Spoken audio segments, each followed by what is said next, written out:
মায়ের রান্নাঘরে আবারও একবার সকলকে স্বাগত। আজকে মায়ের রান্নাঘরে হবে বেগুন ভাজা আর মাছ ভাজা। এখানে আমি নিয়েছি 4টা বেগুন, 2টো রান্না করব আর 2টোকে আমি ভাজা করব।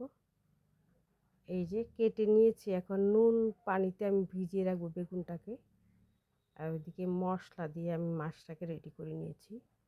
দেখেন বেগুনটাকে আমি কীভাবে কেটে নিয়েছি, একদম সাইজ করে। এই যে মাছটা এখন ভেজে তারপর বেগুনটা ভাজবো। এইভাবে বেগুন ভাজা করে খেয়ে দেখবেন, এত মজা। আর এভাবে দিলে বাচ্চারাও কিন্তু অনেক খুশি হবে। আমাদের মায়েরা প্রতিদিন চিন্তা ভাবনা ছিল বাচ্চাদেরকে কিভাবে খুশি করা যায়, নিত্য নতুন তরকারি রান্না করে, ভাজা করে। এই যে দেখেন বেগুনগুলা, এগুলোকে এখন মশলা দেবো আমি। মশলা দিয়ে মাখিয়ে তারপর আমি ভেজে নেব সুন্দর করে, লাল লাল করে। আমাদের রান্নাটা যদি ভালো লেগে থাকে অবশ্যই অবশ্যই একটা লাইক করবেন, শেয়ার করবেন, সুন্দর একটা কমেন্ট করবেন। আর মায়েদের রান্নাঘরটাকে অবশ্যই একটা সাবস্ক্রাইব করে দিবেন। আর যারা ফেসবুক থেকে দেখতেছেন তারা একটা ফলো করে দিবেন।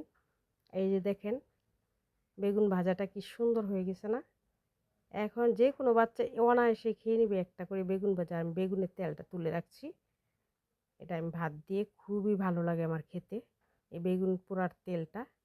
এই যে আমার রেডি বেগুন ভাজা, এখন গরম গরম ভাত দিয়ে খেয়ে নিব। আল্লাহ হাফেজ।